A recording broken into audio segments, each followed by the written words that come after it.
नमस्कार, बहुत स्वागत है आप सभी का। मैं हूं आपके साथ नैना यादव, लेकर हाजिर हूं हमारा खास शो पूछता है इंडिया। आज बात हो रही है पड़ोसी मुल्क पाकिस्तान की उन साजिशों की जो लगातार भारत के खिलाफ की जाती है। वो साजिशें जिन्हें कभी अपना हिस्सा रहे बांग्लादेश के साथ मिलकर अंजाम दे रहा है पाकिस्तान। ये दरअसल ये खबर इस बात की भी बड़ी तस्दीक करती है कि पाकिस्तान में मौजूद आतंकी संगठनों की सरकार और सेना के बीच में किस तरह की पैठ है, कितनी पुख्ता ये पैठ है। आपको पूरी खबर आइए मैं विस्तार से बताती हूँ। दरअसल पाकिस्तान और बांग्लादेश के राजनयिक और सैन्य रिश्ते काफी गहरे होते जा रहे हैं। जी हाँ, कैसे, समझिए। दरअसल लश्कर-ए-तैयबा ने रिश्तों में आई इन नई नरमियों के लिए पाकिस्तान और बांग्लादेश को बधाई दी। लश्कर-ए-तैयबा यानी आतंकी संगठन। अब लश्कर-ए-तैयबा का डेप्यूटी चीफ सैफुल्लाह कसूरी, उसकी तरफ से बयान सामने आया कि पाकिस्तान और बांग्लादेश के बीच में बिजनेस शुरू होना एक सराहनीय कदम है। उसके संदेश ने दोनों देशों के जुड़ाव को मुस्लिम दुनिया के लिए एक सकारात्मक पुनर्गठन के तौर पर पेश किया। आप समझिए ये बात, यहां पर बड़ी बात ये नहीं है कि पाकिस्तान और बांग्लादेश के बीच में व्यापार शुरू हुए। दो देशों के बीच में, खासतौर से पड़ोसी मुल्कों के साथ में व्यापार हमेशा होते हैं और यहाँ पर व्यापार होना एक अच्छी बात है। लेकिन सबसे महत्वपूर्ण बात यह कि व्यापार का तरीका क्या और यहाँ पर बधाई संदेश किसके माध्यम से आया। अब बड़ी खबर, पाकिस्तान के आतंकी ग्रुप्स क्षेत्रीय डिप्लोमेटिक रिश्तों को ऑपरेशनल अफसरों के रूप में देख रहे हैं, क्योंकि जिस तरह से सैफुल्लाह कसूरी की तरफ से बयान सामने आया उसको लेकर तो ऐसा ही नजर आता है। पहले आप सुनिए क्या कहा गया है।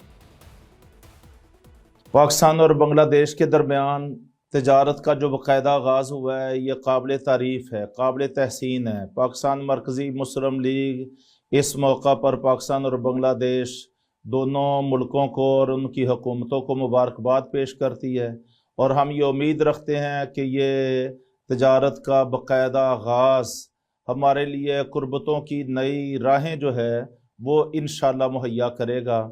हम आपस में भाई हैं, हमारा कलमा एक है, हमारा नज़रिया एक है, हमारा अकीदा एक है।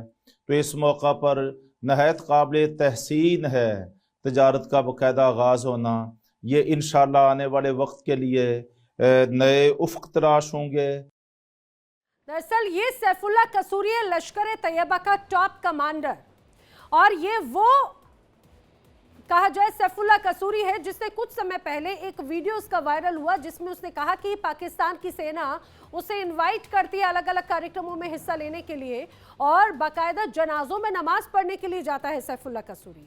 अब सैफुल्लाह कसूरी की तरफ से बांग्लादेश और पाकिस्तान के बीच में मजबूत होते रिश्तों को लेकर यह बयान सामने आया है। लेकिन बात सिर्फ यहीं तक नहीं है। दरअसल जानकारी यह भी है कि बांग्लादेश पहले भी पाकिस्तानी आतंकी संगठनों से जुड़ी फंडिंग और ट्रांजिट जांच में शामिल रहा है। इससे पहले भी आतंकी संगठन ये दावा कर चुके हैं कि बांग्लादेश के रास्ते भारत में आतंकी घुसपैठ कराई गई।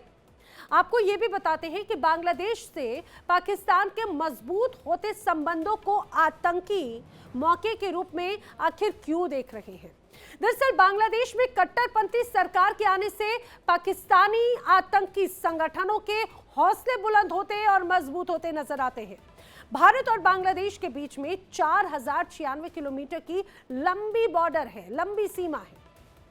बांग्लादेश की सीमा भारत के पश्चिम बंगाल से कनेक्ट होती है, असम से जुड़ती है, मेघालय, मिजोरम, त्रिपुरा से कनेक्टेड है।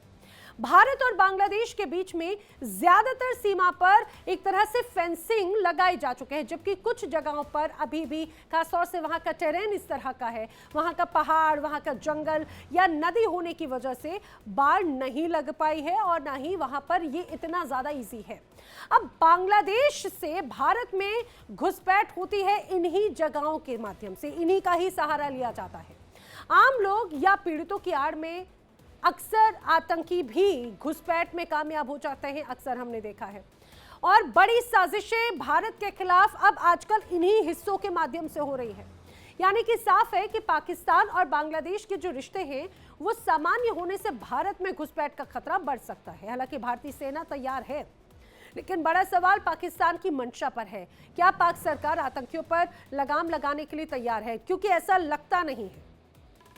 जो पाकिस्तान की सेना आतंकी संगठन जो पूरी तरह से बैन है, जिसे खुद पाकिस्तान ये दर्शाने की कोशिश करता है कि वो आतंकी संगठन उसके देश में बैन है, उन आतंकियों पर पाबंदियां हैं, लेकिन वो खुल्लम खुल्ला ये स्वीकार करते हैं कि पाकिस्तान की सेना के साथ में उनके किस तरह से रिश्ते हैं, किस तरह से ताल्लुकात है और कैसे पाकिस्तान की सेना उन्हें लगातार मौके दे रही है, बुला रही है। और जब जब ये हुआ वहां पर कहीं ना कहीं बड़ी घटनाएं नजर आई। बांग्लादेश में क्या हो रहा है ये हम सभी जानते हैं, कई बड़ी रिपोर्ट सामने आती हैं, उसमें ये स्पष्ट नजर आता है कि बांग्लादेश में जो मौजूदा स्थिति है, जो उथल पुथल है, उसमें बड़ी भूमिका आईएसआई या पाकिस्तान के तमाम ऐसे संगठनों की है।